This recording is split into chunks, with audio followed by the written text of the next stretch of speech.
Salut à tous, bienvenue sur la chaîne Team Good Food pour une nouvelle recette. Aujourd'hui on se retrouve pour une recette des pains au chocolat ou chocolatine, selon comment vous voulez les appeler.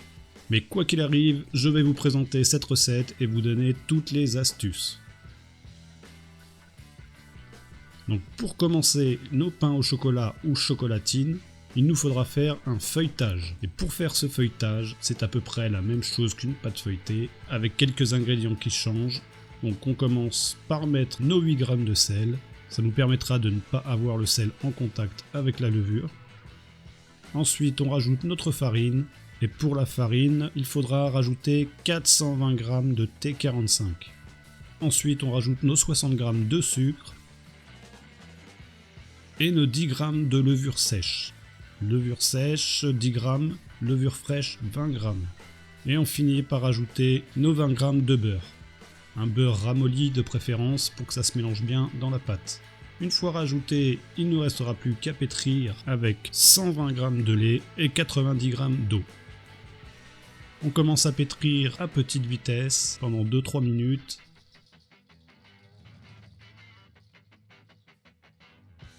Et ensuite on pourra accélérer à vitesse 2 ou 3 pendant environ 6-8 minutes. On laisse bien la pâte travailler.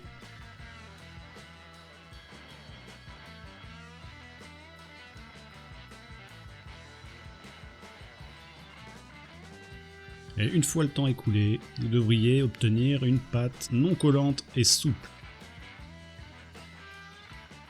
Et du coup, ce sera le moment de laisser cette pâte reposer pendant 2 heures à couvert. Les 2 heures de pause permettra à la pâte de se détendre et de pousser un petit peu. Au bout de ces 2 heures, on va reformer une boule et la poser sur notre plan de travail pour l'étaler en rectangle. Alors un rectangle d'une épaisseur d'environ 1 cm. On l'étale bien, on essaye de lui donner la forme la plus rectangle possible. On n'hésite pas à fariner légèrement s'il y a besoin. Et une fois notre rectangle obtenu, on va se servir de cette pâte comme modèle pour notre carré de beurre. Notre carré de beurre qui servira à faire le feuilletage. Donc on plie notre pâte en deux, et cette pâte pliée en deux vous donne la dimension exacte que vous devez avoir pour votre beurre. Donc on prend une feuille de cuisson, on pose notre pâte dessus, et on vient refermer pour faire nos repères. Et on pourra dans ce cas-là mettre notre pâton sur une plaque et la couvrir d'un film alimentaire. Tout ça on place au frigo pendant 40 minutes. Et pendant ces 40 minutes, maintenant qu'on a notre modèle pour notre carré de beurre, il nous suffit de sortir le beurre. Et pour le beurre, la quantité exacte sera de 200 g. Et ces 200 g, on les met dans notre feuille et on étale pour lui donner la forme. Une fois que vous avez obtenu la forme, il ne vous reste plus qu'à le mettre aussi au frigo, jusqu'à la fin des 40 minutes. Une fois les 40 minutes écoulées, on va pouvoir commencer à faire notre premier tourage. Et pour ça, on reprend notre pâte et notre carré de beurre.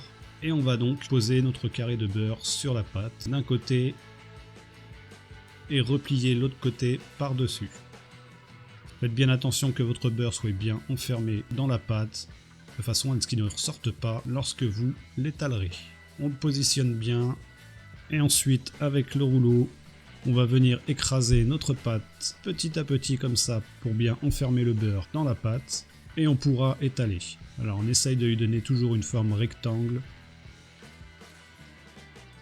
Une fois fait, il ne reste donc plus qu'à replier notre pâte, et pour ça on va faire un tour double.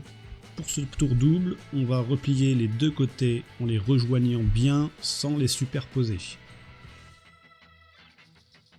Ensuite, on replie une deuxième fois par-dessus et votre tour double est fait.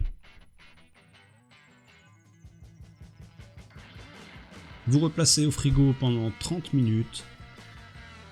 Au bout de 30 minutes, vous pourrez mettre un peu de farine sur votre plan de travail. On recommence comme tout à l'heure. On écrase un petit peu la pâte histoire de bien enfermer le beurre. Et ensuite, on étale bien. On lui donne toujours une forme rectangulaire.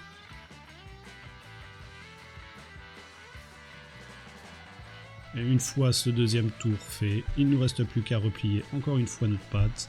Mais cette fois-ci sur un tour simple. Donc on plie notre pâte d'un côté et on vient replier l'autre côté par-dessus.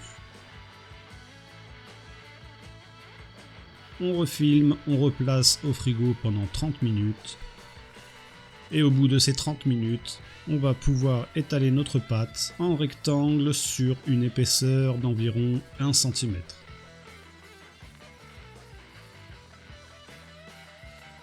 Une fois fait, il ne reste plus qu'à couper en 4 dans la longueur.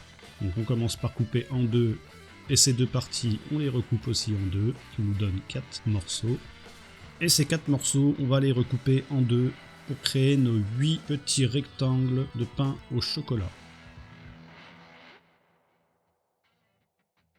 Une fois ces rectangles obtenus, il ne reste plus qu'à les rouler. Et pour ça, on va les tendre un petit peu dans la longueur, y déposer une ou deux barres de chocolat. On commence à rouler un petit peu et on remet une ou deux barres de chocolat. Et cette fois-ci, on peut rouler jusqu'au bout et vous obtiendrez vos pains au chocolat. Vous procédez de la même façon 8 fois de suite et il ne vous restera plus qu'à les déposer sur une plaque de cuisson et les laisser pousser jusqu'à temps qu'ils doublent de volume. Alors le plus simple en ce moment, vu qu'il ne fait pas chaud, c'est de les mettre dans le four éteint avec une casserole d'eau bouillante en dessous. Vous enfermez tout ça dans le four et ça permettra d'obtenir une température d'environ 27 degrés. Si par contre vous voyez que votre beurre s'échappe de vos pains au chocolat, ça veut dire qu'il y a trop de chaleur et dans ce cas-là, il faudra les sortir.